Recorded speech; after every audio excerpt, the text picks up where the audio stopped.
round and round. I get around. Round and round.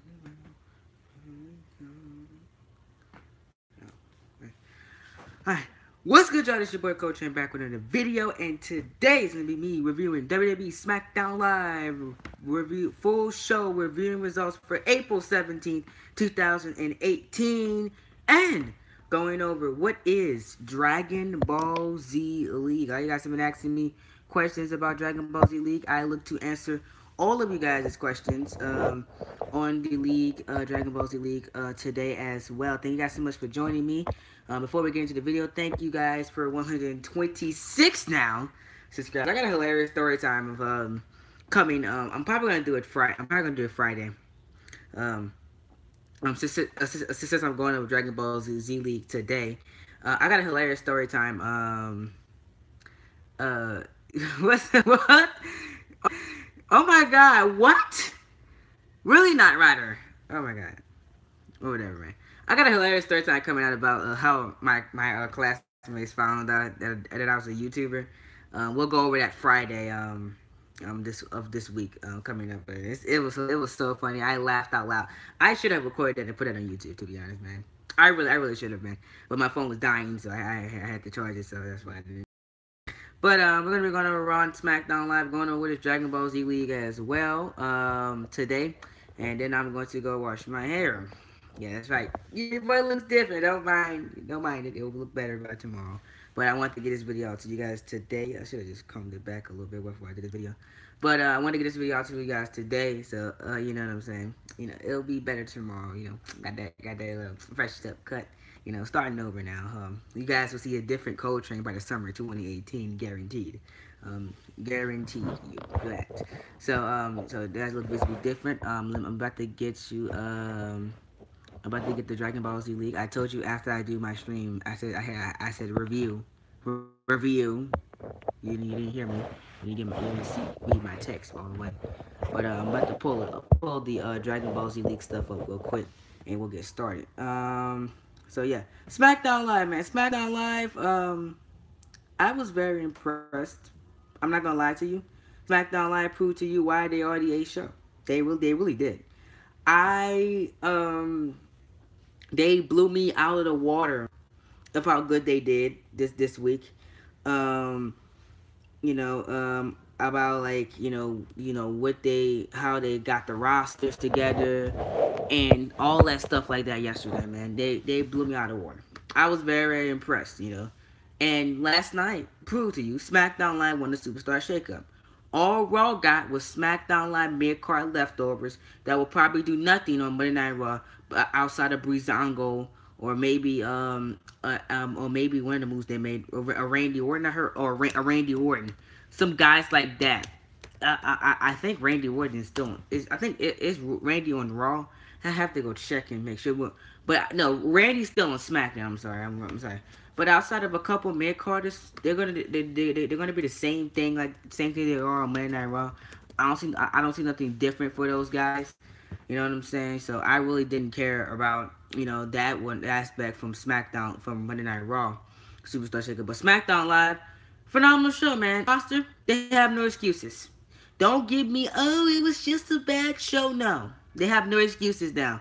They should outclass Raw every single week after Backlash. I'm giving them till after Backlash. When after Backlash, my expectations goes up high. It's gonna be NXT levels for SmackDown Live now, because the roster is that good. It's NXT levels good. So don't give me no excuses. I don't want to hear no excuses from none of y'all. They should put on good shows every single week.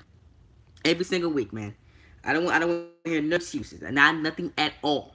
We should get good shows every single week from SmackDown Live. We should, you know what I'm saying? Yeah, we got Samoa Joe, we got Jeff Hardy on this show, like my boy JD predicted that Rollins was not going anywhere. Smart move by WWE, keep the United States Championship on SmackDown Live. Even though I prefer the WWE Intercontinental Championship with SmackDown Live, but it doesn't matter to me. As long as you have somebody good handling, and we got Jeff Hardy, man. Jeff Hardy is great at what he does in the ring, and he proved that tonight.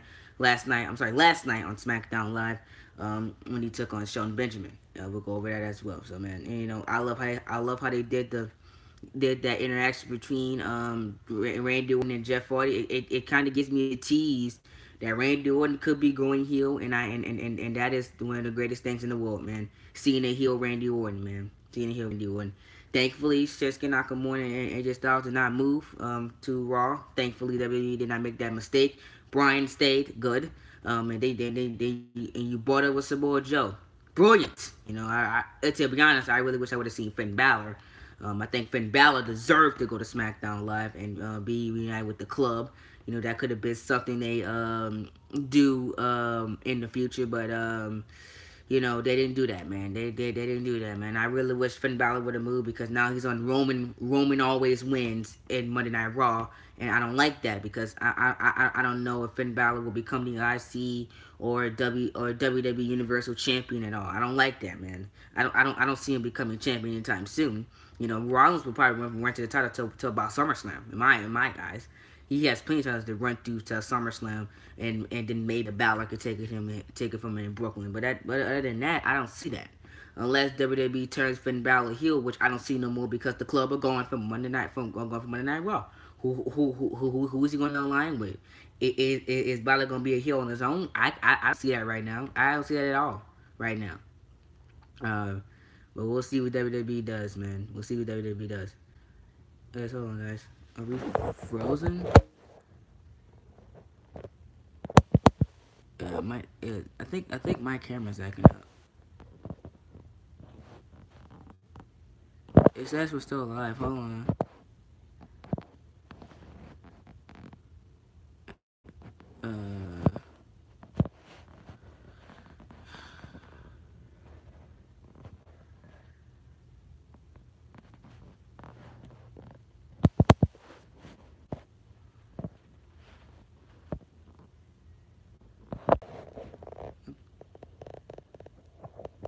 Guys, okay, looks like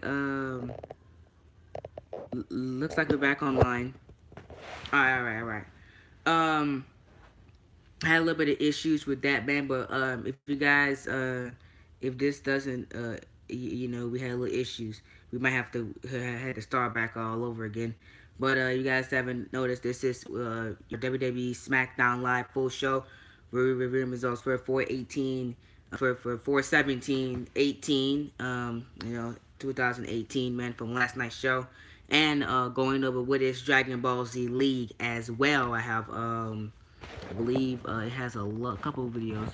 We have, you know, going over Pataras. We got going over a lot of stuff, the teams, all that stuff about Dragon Ball Z Leagues.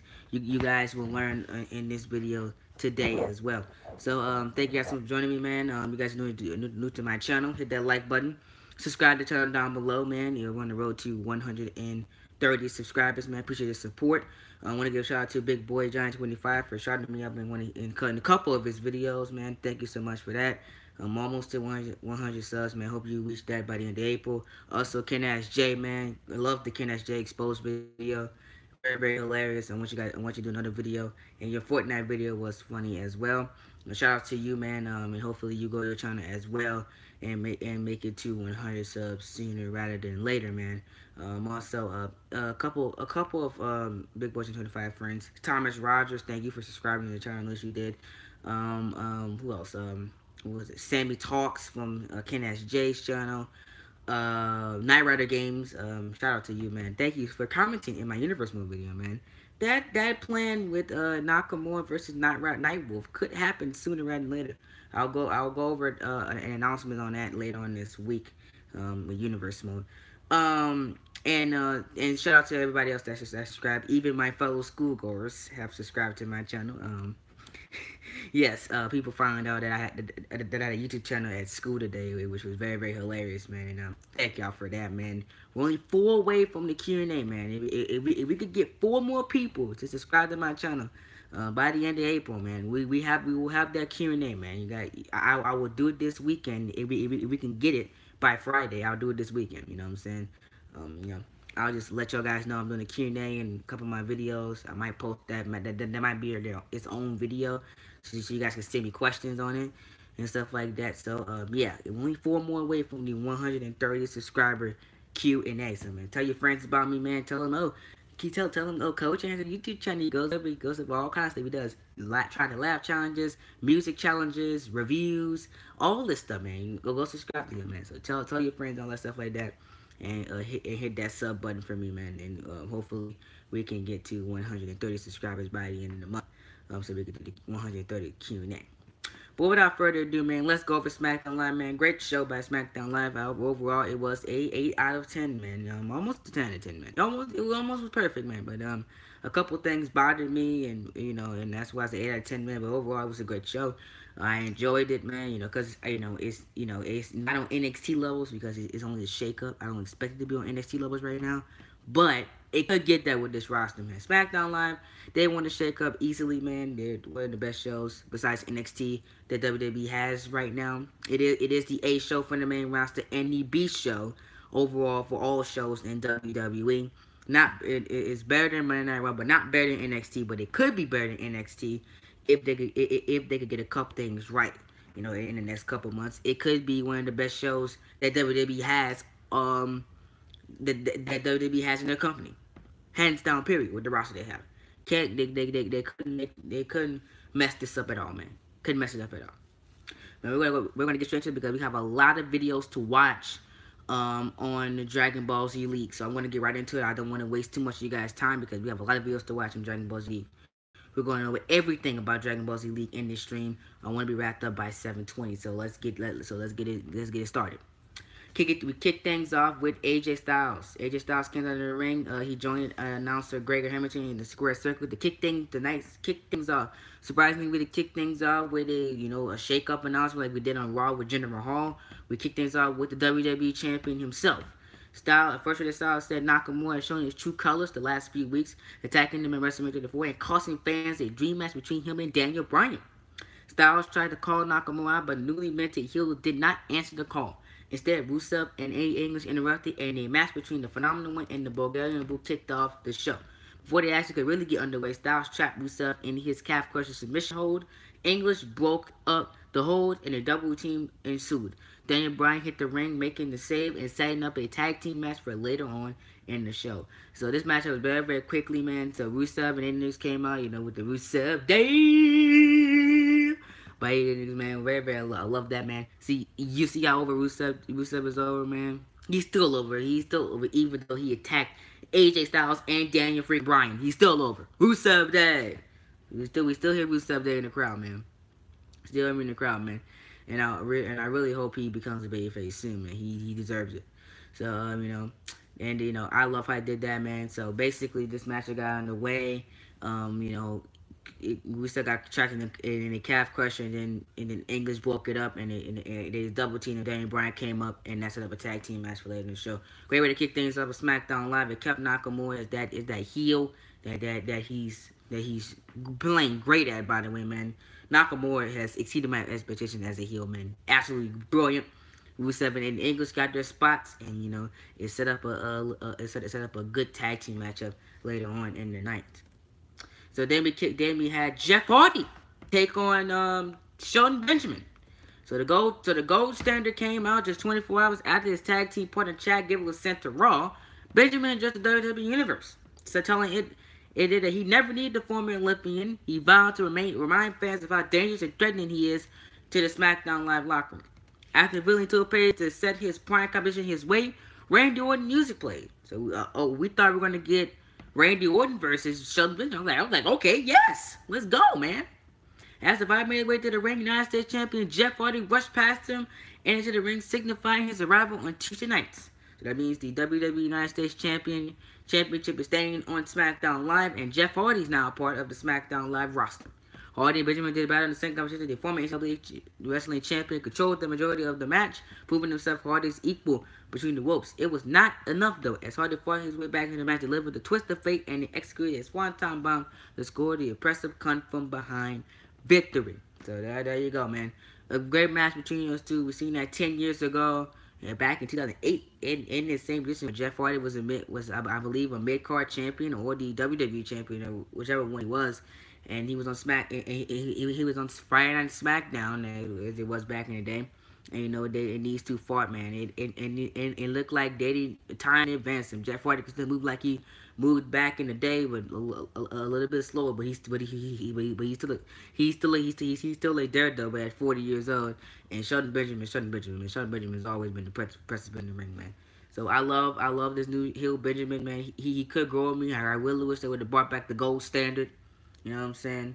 You know what I'm saying? Have Benjamin, he probably can't grow back his hair out like he had the gold standard hair, man. But if he could have go back his hair back, man, and be the gold standard again, man. I really wish he would did that. But heel Benjamin could grow on me. Then we had Jey Uso versus Harper. The rivalry between the Usos over the SmackDown Tag Team Championships manifests itself in a singles bout, pitting Jey Uso against Luke Harper. Harper to fight to Jey, but much attention was paid to Jimmy Uso and Rowan at ringside, as it was to the superstars in the match. Ultimately, a distraction caused by Rowan allowed Harper to take advantage of the pre-copycat Uso and score the win. After the match, the Bludgeon Brothers target Jimmy until Naomi rushed to ringside and pleaded for mercy. She sent it to her husband as the heels back off. So Harper just defeated Jey Uso. And I don't even know, but probably a minute and a half to 2 minute match it was. And the Bludgeon Brothers look strong here, man. From what we can see here, it looks like the Bludgeon Brothers are going to be dominant tag team champions. Because, if the Usos can't do nothing against them, what do you think any other team but one team that is going to SmackDown Live, which I think could defeat them, could do later on in the year? So Harper defeated Jey Uso there. It was nothing special. It was a relatively squash. But it was a squash that served its purpose in building towards the greatest Royal Rumble, which I can't wait for. Sin Cara versus Samoa Joe, man. Joe made his SmackDown Live debut, and I loved him, man. Joe just wiped the floor with Sin Cara. He delivered another great promo, man. Samoa Joe, man. Now that he's on SmackDown Live, you gotta make this guy your WWE champion. You gotta, man. He deserves it, man. Samoa Joe versus AJ Styles at SummerSlam for the WWE Championship is money, man. It is money.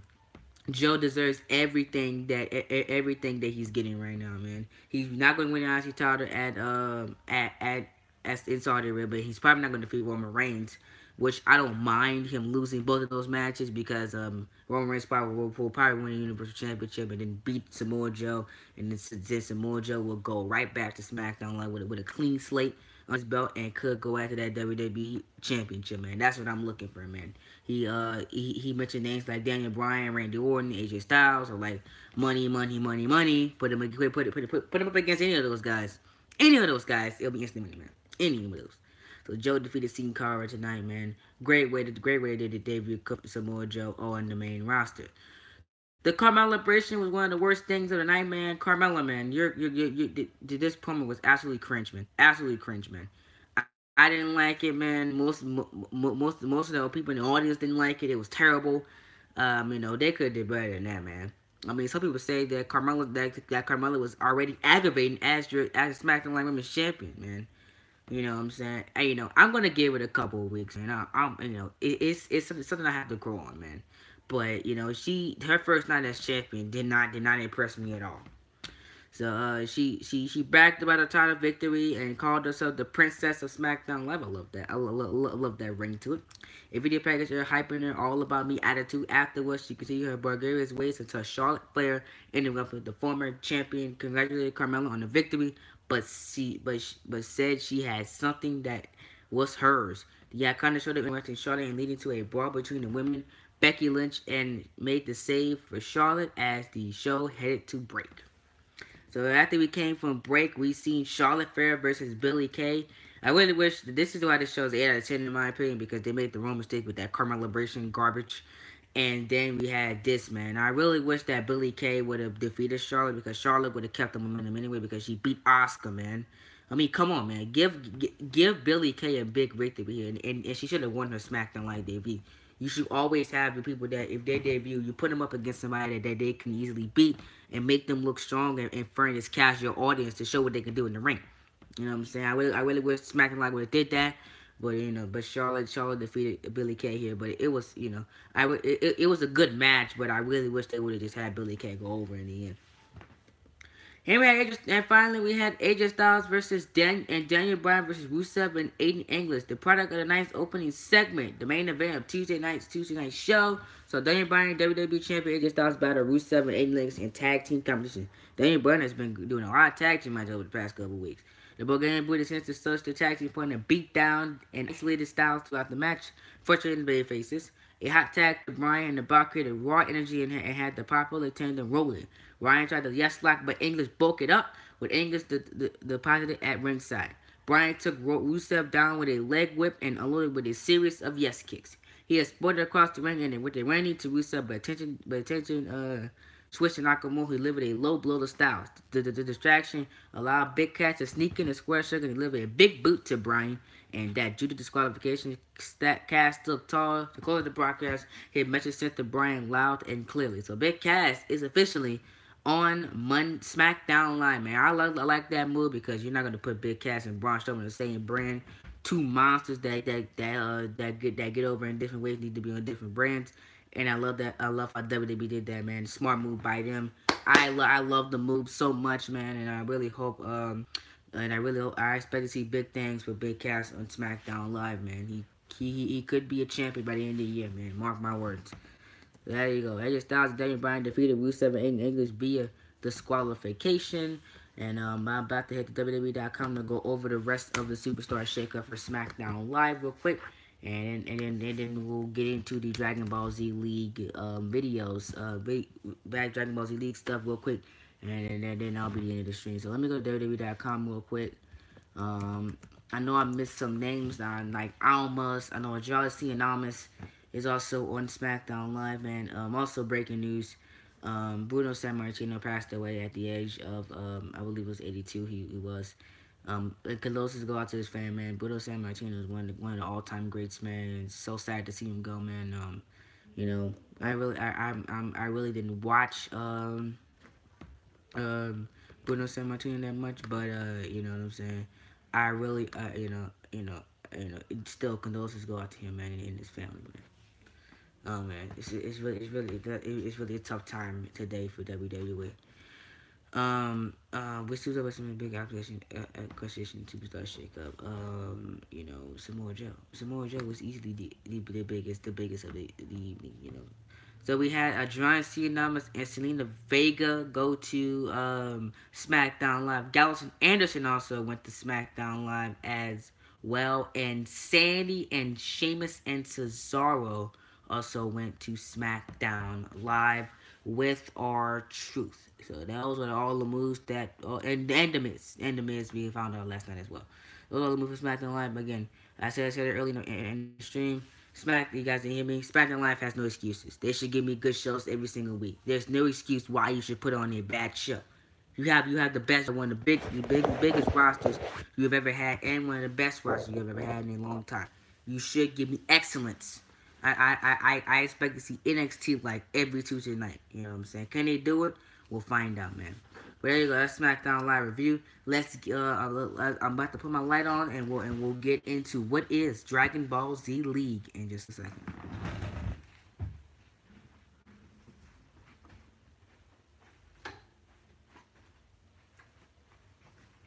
Alright, ladies and gentlemen, now let's get to the second part of the stream. What is Dragon Ball Z League? A lot of people have I introduced Dragon Ball Z League and gave it a shout out, cover my stream. A lot of people have asked me, what is Dragon Ball Z League? Like I said, it's going to be coming back.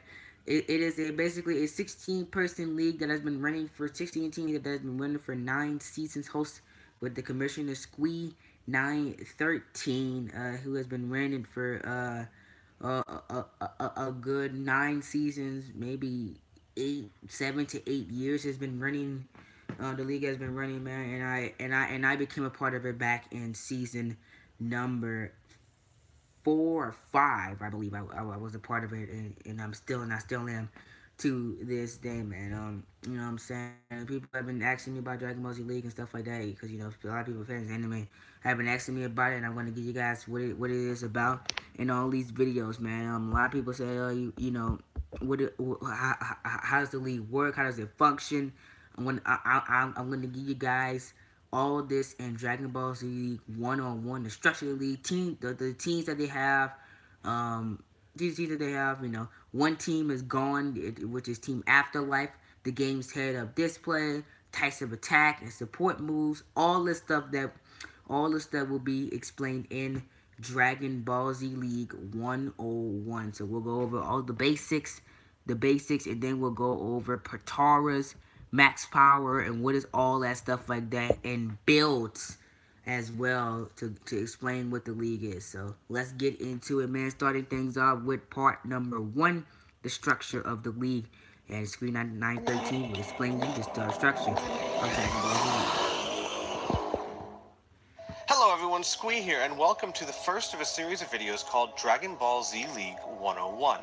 These videos are designed to be tutorials to help the fans of teams and casual viewers alike understand not only the game that Dragon Ball Z League uses, but the system of Dragon Ball Z League itself. Exactly. The first 5 videos in this series are going to cover the basics, what you need to know as a spectator to enjoy the game. It's going to cover the game itself, what you're seeing when you're watching a match, how the matches are set up, and everything that you would need to know.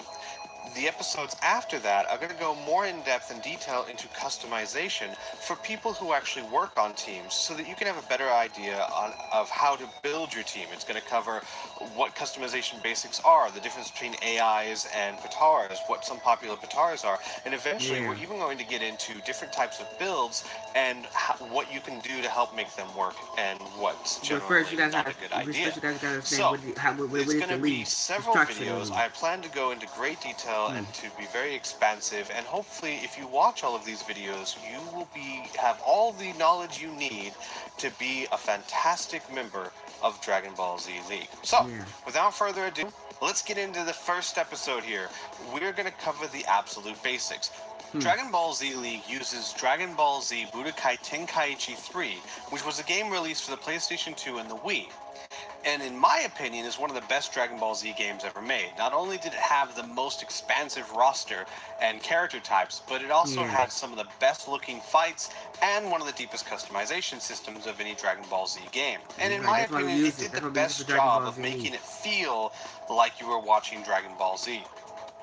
Now, what we do is we take 80 of these characters from the impressive roster, and we divide them up into 16 teams.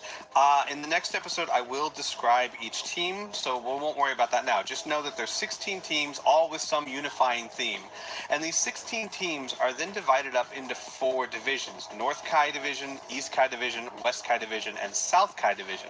Each division varies in strength. Basically, the strongest teams are in North Kai Division, and the weakest teams are in South Kai Division, and the other teams are in between. These are decided by the previous season's win-loss records. The reason for this is because you compete with the win-loss record, how many times you've won and how many times you've lost, with the other teams in your division. That way, the weakest teams don't have to try and compare their win-loss records with the strongest teams, and instead you're comparing them with teams that had similar win-loss records to you last season.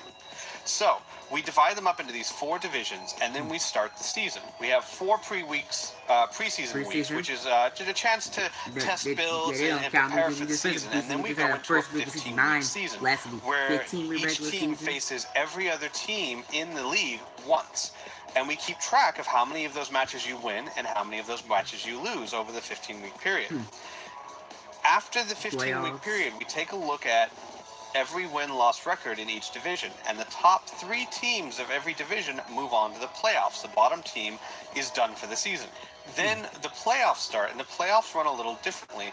They are the best 2 out of 3 matches. Instead of it just being 1 match, win or lose, it's 2 out of 3 to help try and ensure that the best team moves on. If you lose, you are eliminated, and only the other teams advance. So what happens is the number 1 ranked team in each division gets a bye week. They don't have to compete the first week of the playoffs. The second and third ranked team face each other. Then in the second week, the winner of that match faces the #1 ranked team of each division until you have one team left for each division. Then those teams face off until you only have two, and we eventually get to the Tenkaichi Bowl, which is like the Super Bowl of Dragon Ball Z League, where great, not only man. do we It's have the great. championship match, but we also have fun matches like the Gauntlet, The which Gauntlet is match is an great. unfair match that the divisions try and fight against to see who can survive it. And we have the single matches for the MVPs of each team, where the MVP of each team compete against the other MVPs to see who comes out on top. I have enjoyed all of this.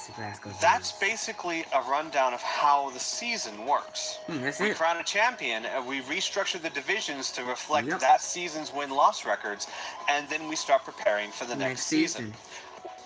Now, the matches themselves are set up during the regular season. It is 4 versus 4. In other words, 4 people from each team face off against 4 people from their opponent team in a tag-style match. The only exception to this 4 versus 4 rule is during the preseason and during the postseason or the playoffs, but it changed where that, though. all 5 members are now competing. The entire team is facing the entire team of their opponent. There is only one person from each team on the field at any one time. However, they can tag out with the other 3 members on the sidelines and regain a certain amount of health and energy.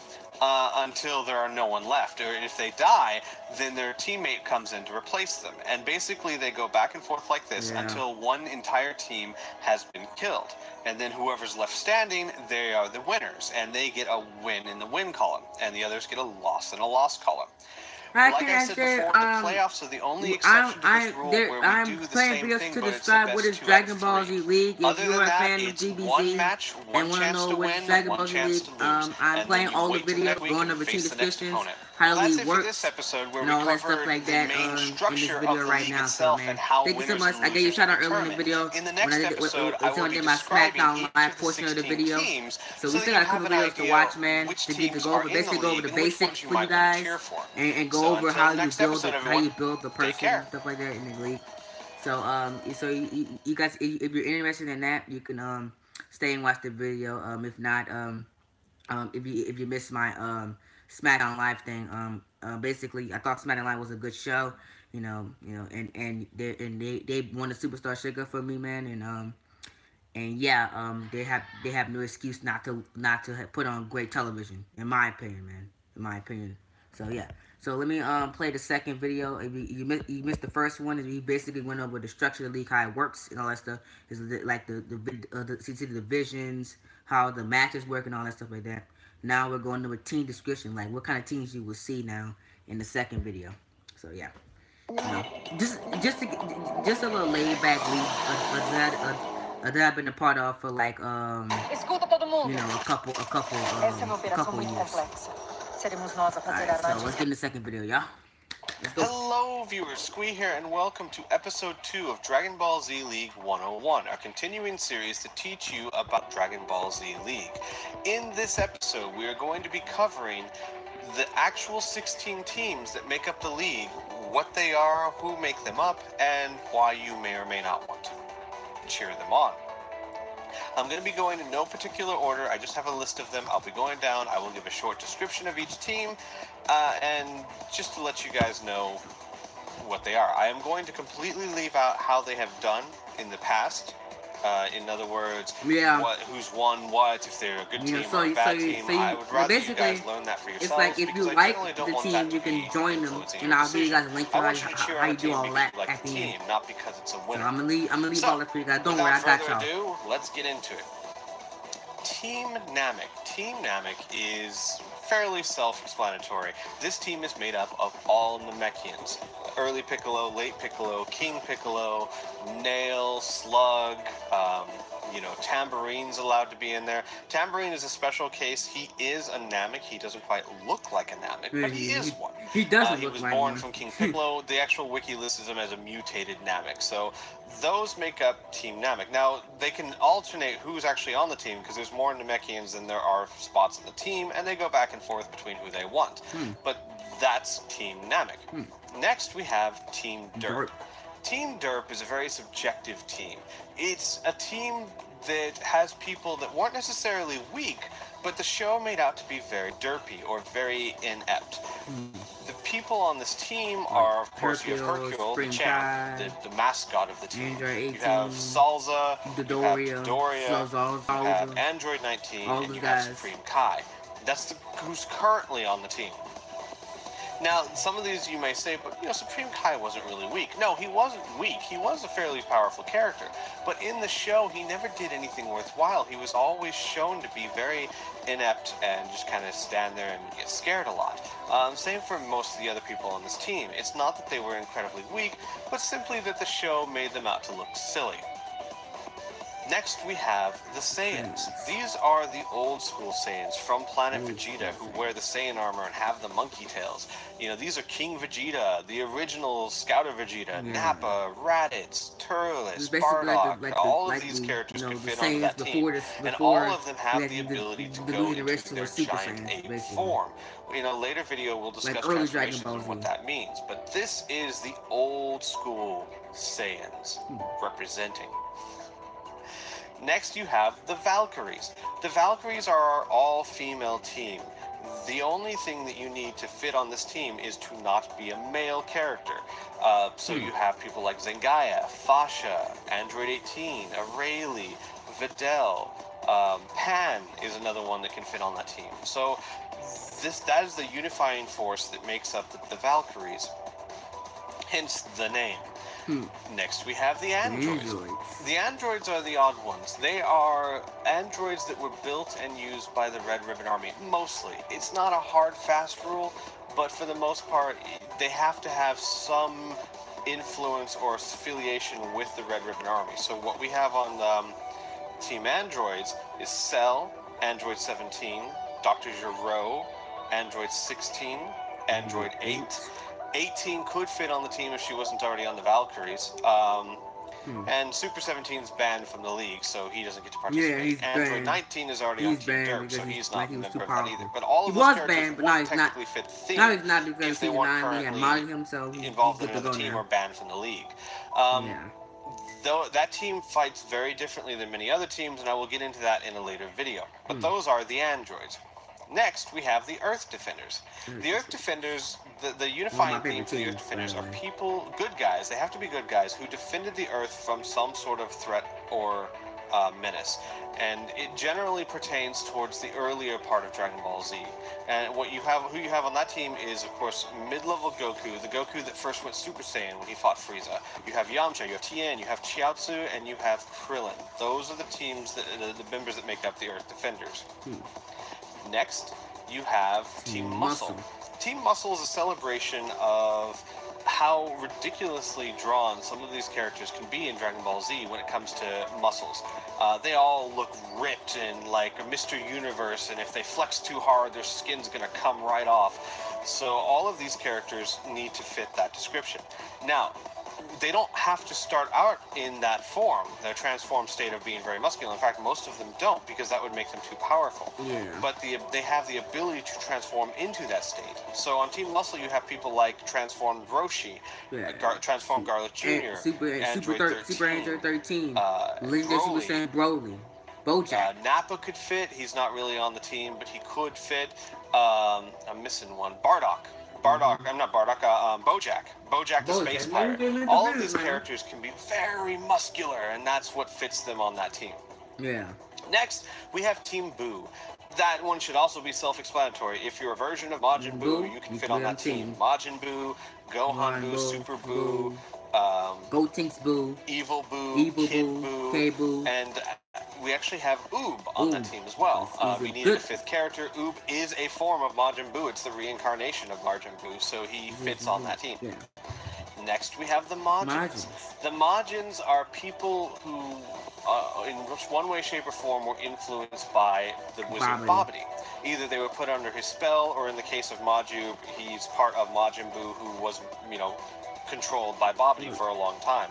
So you have Babidi, you have Dabura, you have Majin Vegeta, you have Maju, The and you Demon King of the have War, Babidi himself. Spopovich. Spopovich being the fighter in the World Martial Arts Tournament controlled by Bobby. So those are the Majins. Hmm. Next, you have the Rugrats. The Rugrats are the Rugrats. kids of the league. It's a team made up of entirely kids, munchkins. You have Cybermen, you have Cell Jr., Juniors, you have Goten, Gotenks. Trunks, Well, you have GT Goten and Goku. Trunks who can be formed to make Gotenks. Gotenks. You have GT Goku.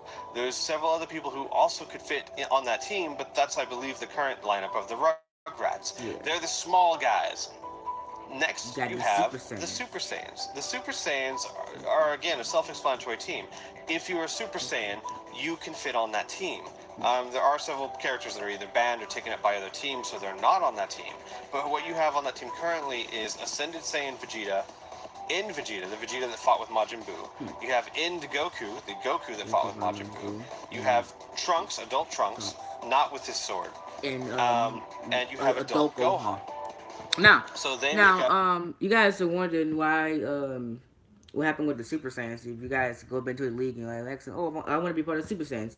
Well, we don't have the Super Saiyans anymore. So we got rid of them because we had a fan vote back after season 7, before season 8 started. Asking the people if they wanted to get rid of the Super Saiyans because of how powerful they were. You know, because they always won North Kai, and you know they were back-to-back champions. They almost went back to they almost three-peated. We almost three-peated, man. I was very highly disappointed we didn't.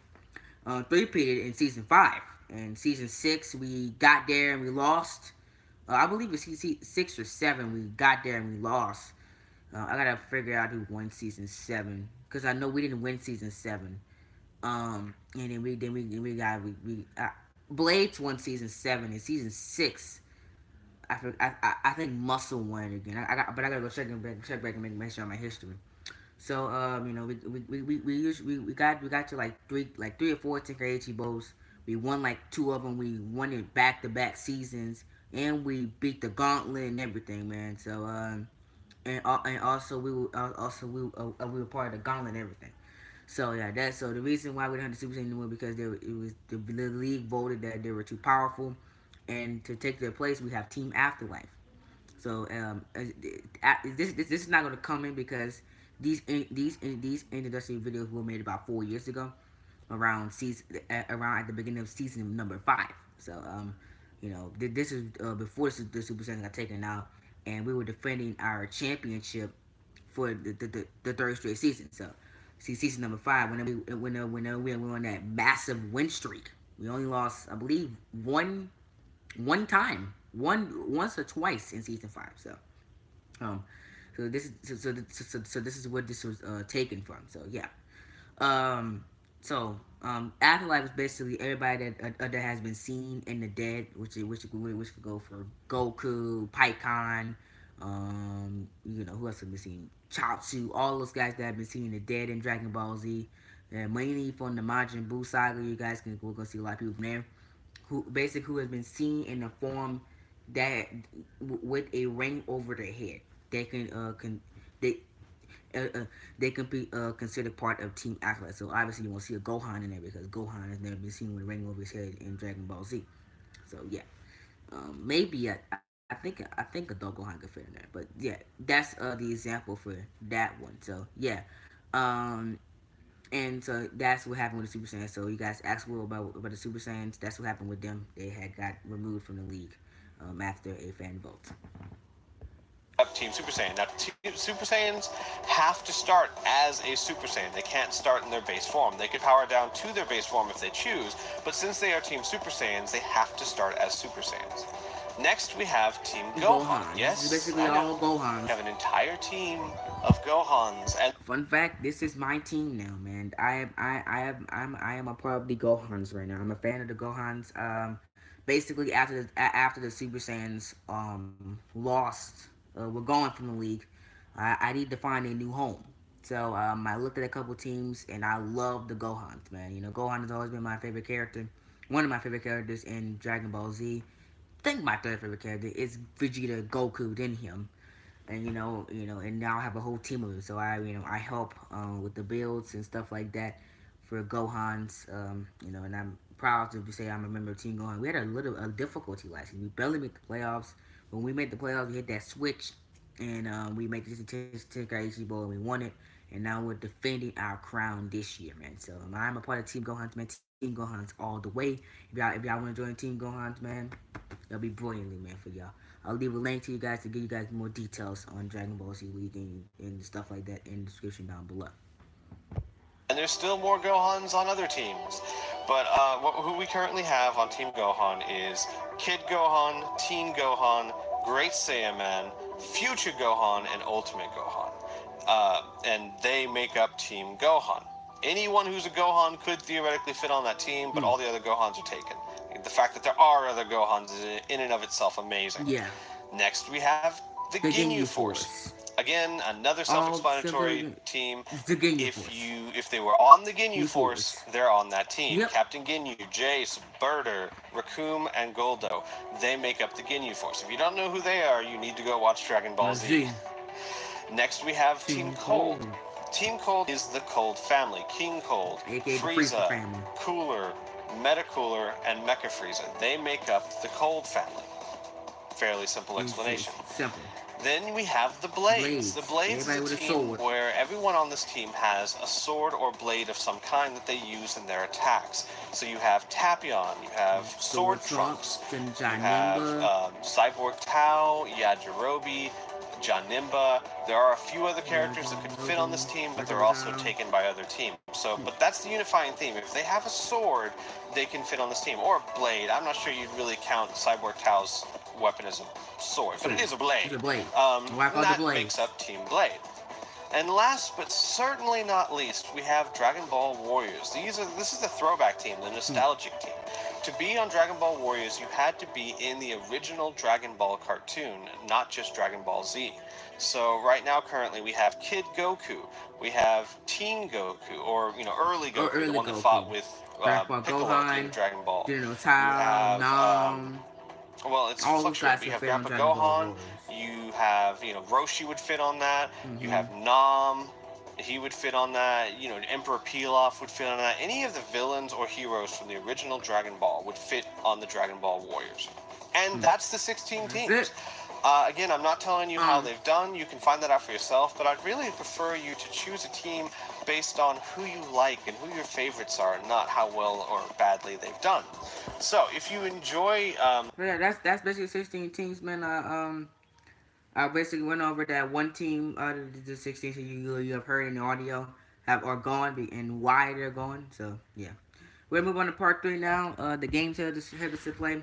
And once we get ready to talk about the basics, we'll go over Pataras in a second. So after this, we're gonna be going to Pataras, and then that'll be it for what is Dragon Ball Z League. You can find out about the types of attacks and stuff like that. Basically hello everyone, and welcome back to Dragon Ball Z League. The forums and stuff like that, you'll learn more about how to build and stuff like that when you go to Dragon Ball Z League forums. So yeah, so we only got one more part left for y'all, and then we'll be one more part, and then we'll go over Pataras, and then that'll be it. And let me know what you guys think of Dragon Ball Z League. I'm thinking of streaming live reaction to Dragon Ball Z League every week. So season 9, I'm gonna do probably the entire rest of season 9. It's live on Twitch every week, but they have a YouTube channel also where they post the streams at basically maybe a day or two after. If you guys don't have Twitch, they have a YouTube channel also where you can watch it, which I'll go over more in detail about that as well. So just bear with me, guys. I'm sorry, I'm just trying to get this video off to you guys to make sure there's no confusion. But part 3 is going over how everything is displayed and set up. So you guys are wondering, how does this work, and do you control or whatever? This is basically going over all that, and then we're getting Katars. I will check out your new a fort video right after I finished right after I finish this video. So give me a second. So next is gonna be basically how everything works, transformations, Pataras, the fun stuff. you know, the complicated stuff. So, we're next is that. So, there we go. Part number 3, guys. 101. In the last episode, we discussed all the team descriptions so you know who's actually taking part in the league. In today's episode, we're going to cover what you're actually watching when you watch Dragon Ball Z League. Yep. Here we As go. in how to tell what's going on the screen. Here you have in front of you a picture from Dragon Ball Z League 101, Dragon Ball Z Budokai Tenkaichi 3. So let's go over what you're actually looking at here. If you look at this section here, you will see the health bars. These are the biggest bars that you really need to worry about, and if you're a veteran of any fighting game whatsoever, you'll generally understand what these are. Yeah. Each player in the league has four health bars. 4 bars of health. When they take damage of any 6, kind, that health bar is 7. depleted. When that bar is depleted, they go on to one of their remaining health bars until they have no health bars left, and then they die. Yeah. They have 2 green health bars, a yellow health bar, and an orange health bar. So you can tell how far along they are by the color of the bar. Or you can look at these little arrows above each health bar. The little arrows, if you see like 2 arrows, that means that after this current health bar, they have 2 health bars left. Yeah. So at the beginning of a match, you'll see a green health bar and 3 arrows above it, meaning that they have 4 full health bars. Now, underneath the health bar, you'll see vertical yellow bars. These are your ki bars. Ki is the energy you use for any sort of special move, whether that be a blast move or a special rush attack or even dodging or flying very quickly. All of this requires energy in the form of ki. Now, every player has a natural amount of ki that they will recover over time. If they go down to 0 ki, these bars will recover automatically despite whatever, no matter what the character does. Most characters have 1, 2, maybe 3 natural bars of ki that will recover over time. After that, ki will stop recovering on its own, and the character has to manually charge up, like you've seen them do in Dragon Ball Z. They will manually charge up to gain more ki to be able to use more attacks. If they manage to charge all the way and fill all 5 bars of energy, they can then continue to charge up into what's known as max power mode. Max power mode will be explained in more detail in a later episode, but it gives you many more options than what you have when you're not in max power mode. So, and the average move can take anywhere between 1 ki bar to 4 ki bars to all 5 for certain finishing or ultimate moves. Yep. The exception to this rule, as far as charging goes, are the androids, but I will cover them later. They do not charge like normal people. They charge separately, but that's a specialty thing I will cover in another episode. Next to the ki bars, you see a number and a blue bar. These are your blast stocks. Blast stocks are what are used to do Blast 1 moves, which are, I will get into what Blast 2 and Blast 1 moves are later, but basically those are your support moves. Things that make you stronger, or the enemy weaker, or distract or, tie them up for a while. These moves all use Blast 1, or what we call Blast stocks.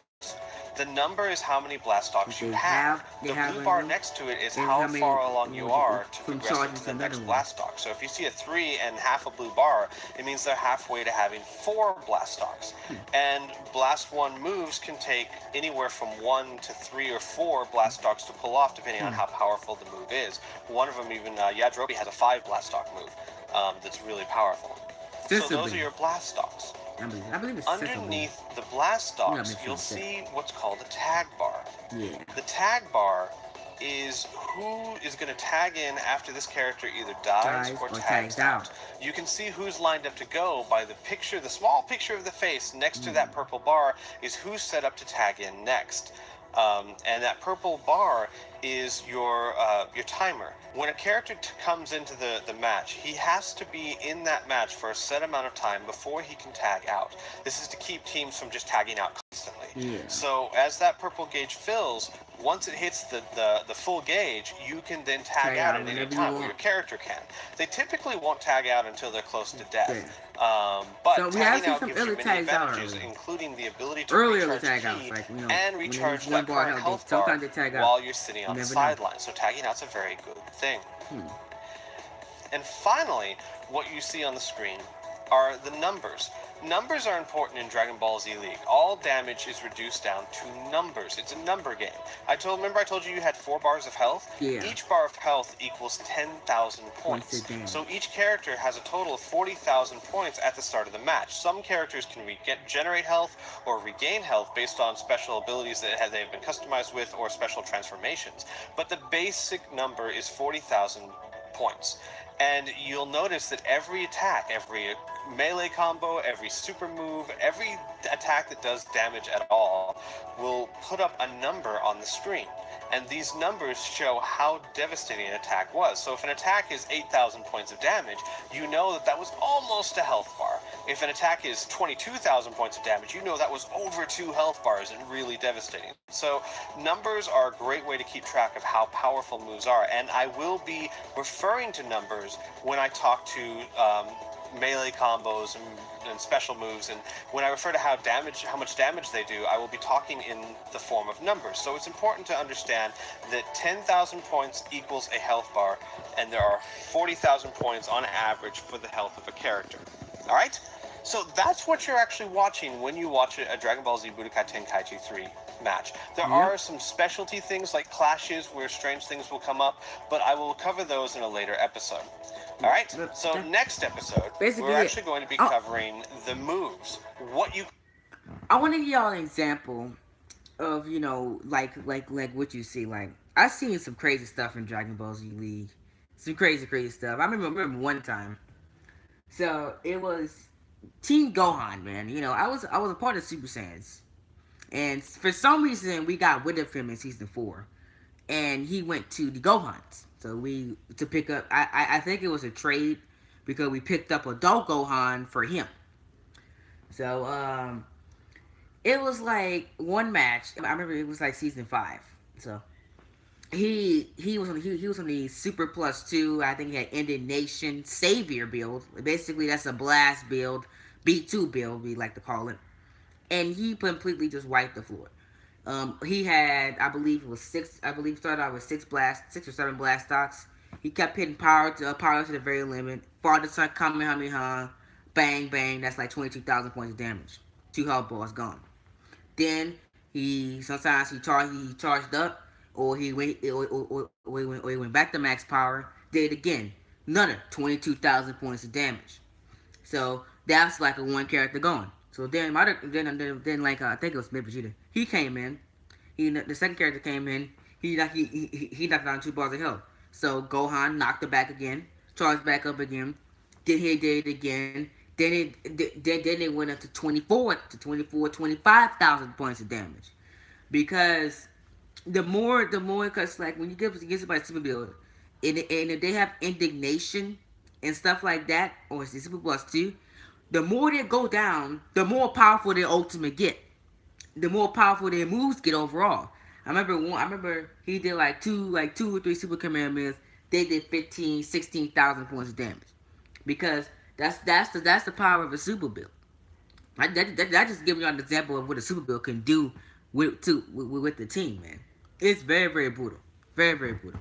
All right, so now we're gonna move on to the interesting stuff. So I basically just went over max power. Max power mode is basically when the character does we like to call them ultimates in Dragon Ball DBZ games. Like a Kamehameha wave or rush attack. And, it's like this sadistic 18 they call it in the game, when Android 18 and 17 beat up on you and stuff like that. That's like sometimes also called sadistic dance. You know, like for example, the father like I was just talking about, father son Kamehameha wave. When Gohan and Goku, and Gohan hit that Kamehameha wave on Cell, and Goku was in his ear talking about like do it now and stuff like that. That's basically what max power mode is. It's the people's ultimate, aka Vegeta's like final flash. That's like that's max power mode. That's basically what max power mode is. Now I want to get into like the complicated stuff, builds, why you should join me. This is the fun part. You know what I'm saying? This is probably one of the funnest part I have of doing this league for what was it? It was like 80, almost fifth or sixth year doing this league every year, man. You know what I'm saying? I love doing it. What's up, Big Boy John 25? Thank you so much for that, man. I just went I gave you a shout out earlier in my video. I went over SmackDown Live. I thought it was a good show, man, and I explained why earlier in my video, earlier in my stream. I'm sorry. You know what I'm saying? SmackDown has no excuses now. They have one of the best rosters in the company. They should not have no excuse to not put on good shows, man. So I went over in depth the way I think of Superstar Shakeup. I thought it was great. SmackDown won a Superstar Shakeup. In my opinion, they got the best of the best on SmackDown Live, and hopefully they can give me good shows in the next couple of months. So I'm giving them they got like a little 2 week break from me. I'm not gonna be as hard on them because I'm gonna give them to after Backlash to get it together. So yeah. Now let's go over transformations, androids, and what's it called? The other thing. I forgot what it's called, but I can't see. So we're basically going over like transformation stuff like that. Then we're going to go over about the rotations and stuff like that, and blue Pataras, and then we're going over yellow and purple Pataras, and that will be the end of Dragon Ball Z League 101. And then I'm gonna get out here for you guys, and see y'all on tomorrow with more videos for live stream. I'm gonna try to do NXT review. If I can't, I'll save it for Train Talks this week. This weekend, if I can't do NXT review. Here we go, guys. Almost done. This is part number 6. Hello everyone, Squee here, and welcome to another episode of Dragon Ball Z League 101. In the last episode, I covered Max Power Mode and all its many great attributes, and in this episode, I'm going to cover transformations, how androids work, and how giant characters work. Now, transformations are when a character turns into a different version of themselves. When Goku becomes a Super Saiyan, and then becomes a Super Saiyan 2, and then a Super Saiyan 3. All of these are different transformations. That's transformation. Transformations not only give you different appearances, but they also give you entirely new movesets. They could almost be considered different characters. The moveset of Goku in his base form can be completely different than his movesets as a Super Saiyan or Super Saiyan 2, and thus his strengths and weaknesses could be completely different. Because of this, every team has to choose what to transfer man. See you later, man. Can I just come start back and off watch the with video? I'll in watch the your season. Fortnite They video can't change that in as the soon middle as of my the stream season is because it over, would be man. like them changing characters in the middle of the season. So if you start off as a Super Saiyan 2 in the first week of a season, you start off as a Super Saiyan 2 every week for that season. Now, in the match itself, you can transform all you want, or the character can all they want, because we couldn't control that if we wanted to. But the fact that the transformations give you different ability, strengths, and weaknesses is taken into account when the teams are chosen. Some transformations do special things. Sometimes when you transform, you'll get ki back. Sometimes you'll get life back or health back. Sometimes your attack will become stronger. Sometimes your charge rate will become faster. It all depends on the character itself. You have characters like Frieza and Cell who have several transformations, and each transformation gives them half a bar of health. So they can be very, very strong characters when they transform like they want to. You also have characters that transform into giant apes, mainly the Saiyans. Slug can do that too when he's actually part of the league. These transformations give them some energy back, I believe, but doesn't give them any health back. The character thus becomes a giant ape. I will discuss that at the end of this video because they have certain advantages and disadvantages by going ape. That's basically transformations. Tons of characters have transformations. Some of them are helpful, some of them aren't. Sometimes you don't want your character to transform. And that also includes Gotenks, which is where Goten and Trunks fuse into Gotenks. A lot of times the team doesn't want them to do that because it's a disadvantage for them. Next, we're going to cover androids. Remember when I said in a video earlier that androids are a special case when it comes to charging energy or ki? Androids do not have the ability to manually charge up ki. They just can't. Instead, they naturally regain all of their ki over time. Like everyone else that does that for 1 or 2 bars of energy, they do that for all 5 bars of 5. energy. Now, this is an advantage and a disadvantage. It's a disadvantage because it's slower, way slower than a manual charge. If you have the time to manually charge up, you're going to get more ki faster than an Android is. However, it's an advantage for them because they don't have to manually charge. They don't have to have the time and the space and the ability to manually charge. They can just keep attacking, and they can keep attacking constantly and regain all of their energy at the same time. So while they play very differently, they aren't really at a disadvantage. And you can use special guitars to increase their charge rate. That's the only one. Some androids also have added abilities that no other characters do. For example, the ability to drain health when they grab someone. Android 19, Android 20, and Cell all have the ability to drain health from a character through grabs.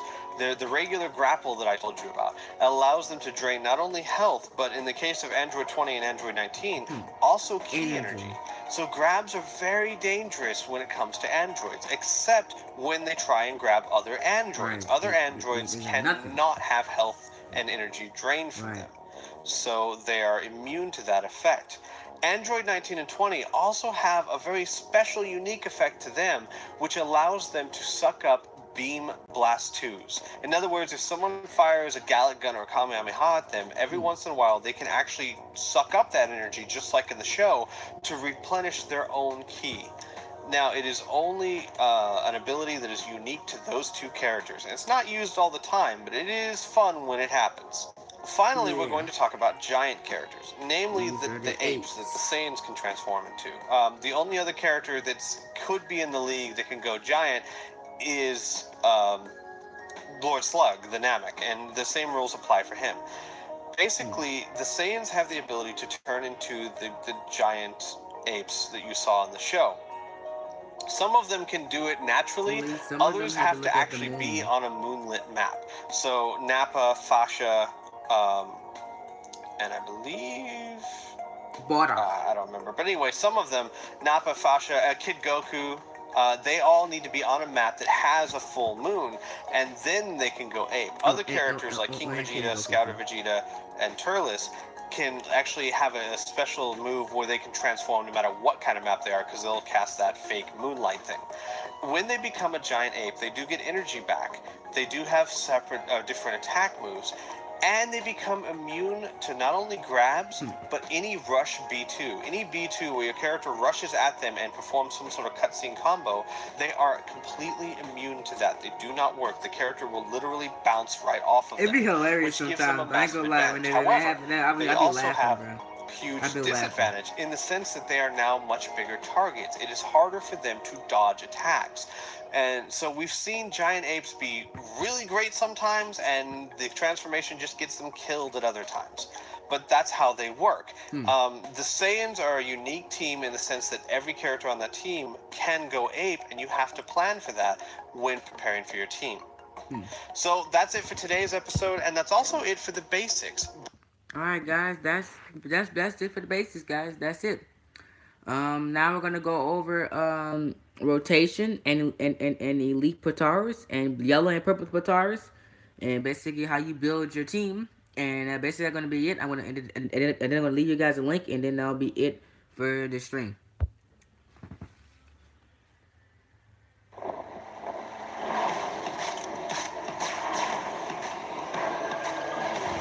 Alright, let's get it.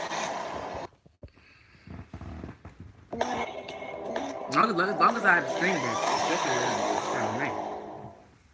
Hello everyone, Squee here, and welcome back to Dragon Ball Z League 101. This video is the start of the second half of our course, and if you're watching this, I assume that you have at least a passing interest in being more than just a spectator. You want to choose a team, or already have chosen a team, and you're here because you want the skills needed to help bring that team to victory. Let's go. I.e. customization. That's what the rest of the videos in this series are going to cover, and I want to let you guys know that these videos are going to be a lot of lists and a lot of numbers and a lot of boring stuff if you're not really into that kind of thing.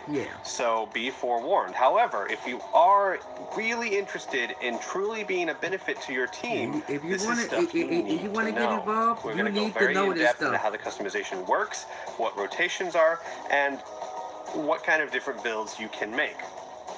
First and foremost, we're going to cover rotations. Rotations are a way to look at more than just the next week's fight. As you know, there are 5 people in each team, but only 4 fight on any one given week. Over the course of a 15-week season, you have to rotate every character on your team out 3 times. 3 times and a you year. cannot rotate them out twice in a row, which means that you have to determine before the season starts a rotation order for the entire season. Now, you can change that rotation order at any time, but you have to look at the entire season, see who you're facing, and try to rotate the right people out at the right time. You got an example. He got the Valkyries on the team, right? So 18 Aurelie, Pan, Vidal, and Pan fight one week, and Foster's bench. The next week, this adds a little bit more strategic depth to the overall. 18 Pan, Vidal, and Fasha play with Aurelie being benched. So you gotta, so not every week you're not gonna see the same team because one person will be sitting down and bench, and they have to be benched at least twice a year. So that'd be the most complicated thing. Like, who do I want to sit for this week? Because I might want this guy for a major setup in the near future for my team. So what I'm saying, that'd be one of the most complicated things we have to go through as people that build and stuff for the team. I'll be right back, guys. Get some drink real quick. Overall grand scheme of things, and it ensures that you're looking at more than just who your opponent next week is. Many people look at rotation as just a chore that needs to be done and don't think much of it, but rotations can be incredibly important. Let me give you an example. Let's say the Valkyries are fighting the androids. Well, the androids have 2 characters that can drain health through their grabs of anyone who's not an android.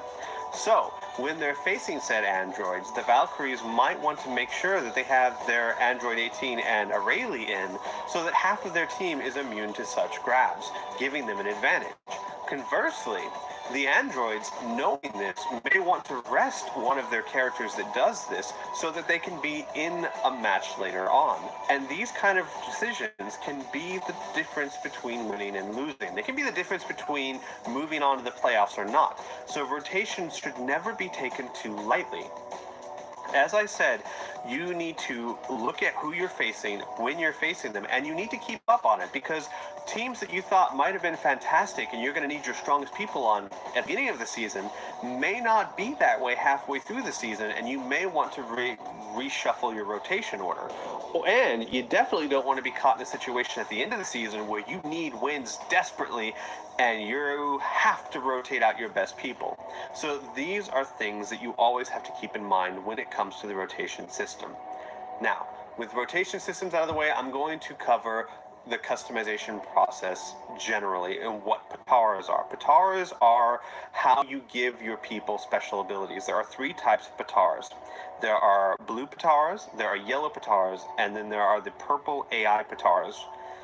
First, you have 7 points on every single character that you can use to give them custom abilities. Each Patara has a specific ability that costs a ranging number of points depending on how strong that ability is. For example, if you wanted to give them strength +1, it costs 1 point. If you want to give them a strength +2, it costs 2 points. That's a very simplistic example, but you understand what I'm talking about. And you can use this to add blue or yellow Patara up to the 7-point limit with certain restrictions. The first type of Patara we're going to cover are the blue Pataras, and they're the simplest. They simply increase an ability. In other words, they either increase your melee damage, your super damage, your defense, or your charge rate. There are 2 types in each category that you can give someone. You can give someone a melee +1, which increases their damage, or a melee +2 defense -1, which increases their melee damage even more, but lowers their defense. Yeah. And like that for each one, there is a defense +1 or a defense +2 melee -1. There's a super +1, super +2 charge rate -1, and a charge rate +1, and a charge rate +2 with super -1. So as you can see, if you really want to upgrade a particular stat, you have to take a hit in another stat. Or you can just give them a slight increase. Now, I'm going to give you a brief overview of what these increases actually entail. When it comes to melee and super damage, super counts for blast Blast 2s 2s, and B2s, ultimates. So any and ultimates. rush blast 2, any I beam gave blast example 2, of that, any like sort of blast 2 with at all, Gohan. or your ultimate count under We'll go over supers. So when indignation it and comes all to that stuff like melee that. and Savior supers, with yellow for and purple every guitars in point the you next increase it, so video. if you give it a melee +1, it increases it 12 to 13%, which means that every move that hits will have 12 to 13% extra damage added to it. So if you give it a +2, it'll have 24 to 25 to 26% added damage. If you subtract one as well, let's say you do charge rate +2, super -1, then that means that your super is going to take a 12 to 13% penalty. So keep that in mind. That's We huge, studied guys. this That is very huge. thoroughly, so we know exactly how much of an increase or decrease you're going to get. Yeah. Defense runs a little bit differently. Defense is actually slightly weaker, and we're working on ways to balance that out. For every point you give yourself in defense, you get a 5% defense boost, meaning if something normally cost or did 1,000 points of damage, it would only do 950 points of damage. As you can see, this is less than half of the offensive boost you get when you put something on melee or supers. Part of the reason for this is because your defense counts against any damage, not just a specific type of damage. But it still is clear that offensive has greater power than defensive. Because of this, we're going to be trying some things out, but I'm not going to cover that in Dragon Ball Z League 101, because since we're not sure if these changes will be permanent, there's no point in throwing them into a permanent tutorial system. Just keep in mind that for the time being, offensive outstrips defensive. That does not mean defensive Pataras are useless. I will get into defensive builds later, but that is how they work. The one type of blue Patara that's difficult to find solid numbers on is your charge rates, because every character's charge rate is different, and there's really no numbers to go off of. So I can't tell you if you give yourself a charge +1, you get a 15% boost in your charge rate. I really don't know how that works. All I know is that if you give yourself a charge boost, you will charge up faster. Period. And it is a significant... we don't know, and like right now, we have looked into some charge rates and like stuff like that, and we found out it does increase your... if you get somebody a charge +3, boy, they're gonna charge that very, very quickly. I mean, I've seen it a good bit last season, season 8. I've seen that a lot. Like Vegeta, he gave him a charge, like a charge beast. He charged charge rate, charge +1 or 2. He was rolling with charge rate. So we do know it goes up faster, but we don't know how fast it goes up though. So we still have no idea about that just yet. Significant amount. Ask anyone who's done this before. Charge +2 can be amazing. It also works on androids. Even though androids don't have manual charges, if you give them a charge boost, they will regenerate energy more quickly. Now, there are special limitations placed upon these blue Patara to keep people from just abusing these abilities, because no one wants to see someone who has nothing but melee plus whatever. Every character on your team in a fight can only have one blue Patara on them in the entire build. That's it. Meaning you can't give them super +2 and melee +2. It does not work like that. You have to choose one blue Patara. So that means that there's only 4 blue Pataras for entire build for your team per week, and you cannot reuse the same Patara on different characters, meaning you can't give super +1 to Krillin and super +1 to Tien. You cannot do that. So not only can you only have one blue Patara in your build, you can only have one of each. This is to keep people from making mirror builds. In other words, having an entire team with nothing but super +2s. It's to keep you diversified and to force you to work harder to make a team that works instead of getting lazy. Well, that's it for today's episode of Dragon Ball Z League 101. We covered rotations and blue Patara. In the next episode, a very important the debate on Gohan and stuff like that, like what the build to get him. Somebody suggested that we should like that. We 1 week we ran with a melee build with him, and he did so bad. You know, he kept on our B2s. So, you know, I suggested that we just keep him on the super build, super +2, and for the blue Patara, and then like Indignation and Savior. You know what I'm saying? And like let him come out like, in the middle of the match and hit that 40% Kamehameha. But our strategy got like, you know, downplayed after, like, you know, he kept doing that thing. Like I told you guys, he kept hitting Force and Kamehameha, because his blastox. So his blastox have to go down, and but he could still start in Super Saiyan 2, but he can't start with blastox anymore. So that was the penalty that he had with being like that was the feeling that he had for like because of how overpowered that Father Kamehameha he had. So that's the reason why we decided to put him back in Super Saiyan 1, and because that form performs better, and also we can put the blast off that we want on Super Saiyan 1. You don't have to worry about it. So for a little bit of a fun fact right there. Last video, guys, and then I will end the stream and see y'all tomorrow for universe mode live stream. So I believe it's SmackDown live tomorrow. So thank you guys so much for the support this week. I'll see y'all tomorrow for that, and if I Hello, can, everyone, I'll and do welcome back to next Dragon Ball Z two League universe 101. mode. In the last episode, we covered rotations and blue Now we're going Potars. over In this yellow episode, and we are going to purple finish Potars. discussing how And Potars work. and that's it. Starting with the yellow Potara. Now, these Potars are your bread and butter, the majority of what you will be using to customize your characters. And they have special abilities that range from anything, including increasing a stat as your health goes down. So in other words, increasing your melee attack power the more life you lose, to increasing your max power mode, to giving you extra energy at the start of a fight, I believe this to one giving is you like health regeneration over the course of a match. I believe it's like animation and stuff like that. Then Are they see extensive. At last count, there are over 66 yellow Potars that are available for teams to use. Now, some people are banned from Potars, other teams can only use certain kinds.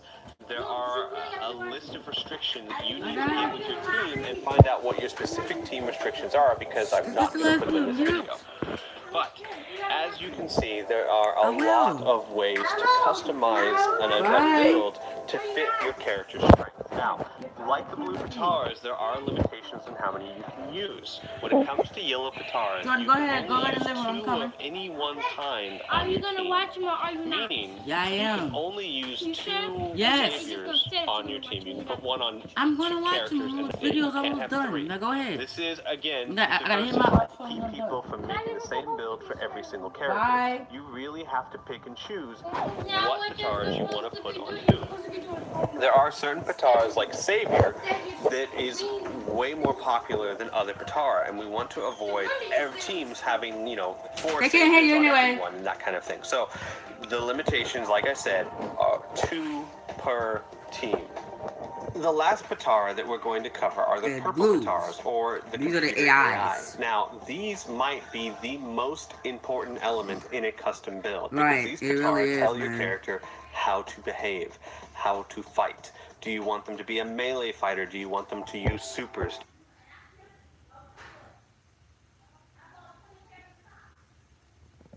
Do you want them to hit and run? Do you want them to play defensively? Do you want them to doggedly chase their opponent? All of these you can choose by selecting your AI. Now, I am not going to go into a huge list of what each AI does, because we have found over the course of the seasons that they are kind of unpredictable.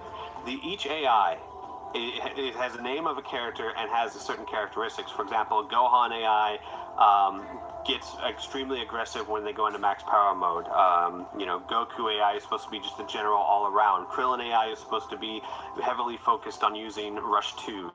Majin Buu is supposed to be heavily focused on melee. However, while they will generally follow these traits, we have found that AIs will behave incredibly differently on different characters. You can put TN AI, which tries to make your character use their ultimates as much as possible. You could put them on one character and they will do nothing but throw out ultimates. And you can put them on another character and that character will never launch an ultimate ever. So you really have to test these AI and treat their descriptions more as guidelines and ballpark estimates of what that AI will do. That is why we have testing. You can get with your team, they will tell you more about testing, but basically no one is allowed to get a copy of the game and test things on their own because it would be unfair to teams that don't have that ability. We have official testers who run these tests for you. Your team will request an AI test, say, hey, we want to see how this AI works with this player, and then our test team will run the test for you and give you your results and show you, you'll be able to see what it looked like. So we encourage you to test your AIs out on your characters and don't take the descriptions at face value because they can sometimes be wrong.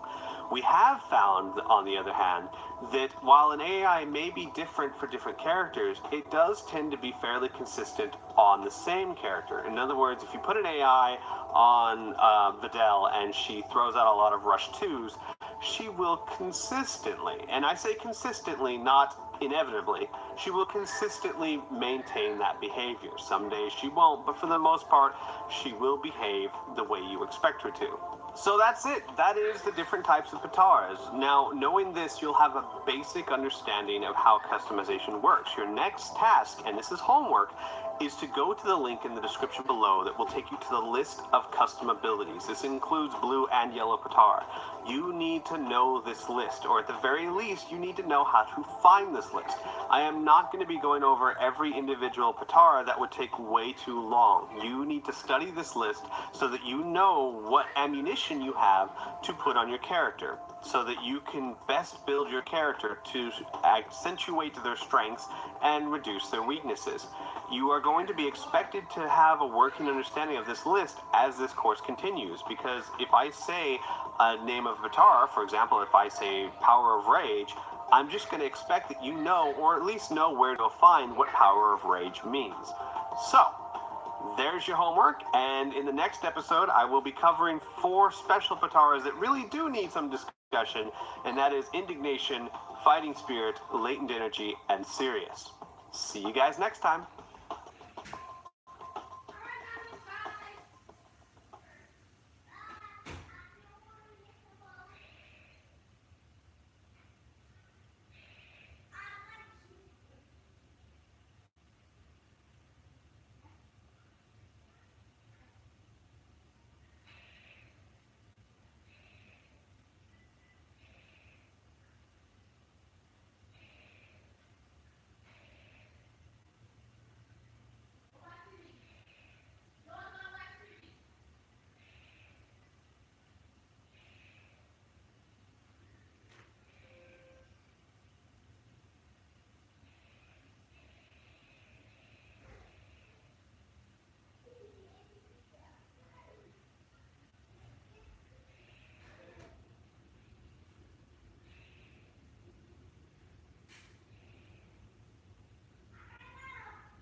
Alright, ladies and gentlemen, I'm gonna take care of that real quick. Hope y'all, thank you guys so much for joining me for this live stream. I know it was very, very long, but we have to go over everything Dragon Ball Z League. If you guys enjoyed, the like button. Subscribe to the channel down below, man. Thank you guys so much for everything. Roll to 130 subscribers in the comment section down below. I will leave a link to Dragon Ball Z League's page. They have forums where you can pick a team and join it, and join your team and make it as your own team and help build your team up to become the Tenkaichi Bowl champion of the league, man. So thank you so much for everything, guys. Hope y'all enjoyed the Raw, the SmackDown Live, and Dragon Ball Z League review, Dragon Ball Z League stuff, man. And I'll see y'all on tomorrow, man. See y'all tomorrow with some what that tomorrow? With Universe Mode, WWE 2K18 Universe Mode SmackDown Live, and another video if I have time on it. So I'm probably going to do a layback thing tomorrow, with Try Not to Rap. So man, so you guys enjoy. Hopefully it came out well, even though the ending was a little bit messed up. Hopefully the stream came out a little bit well, and yeah, hopefully y'all had a good time with it, man. So let me know in the comments down below if y'all have plans on joining Dragon Ball Z League. If y'all have plans of joining Dragon Ball Z League, let me know in the comments down below. I'm Cold Train. I'm gonna see you guys in the next video. Peace.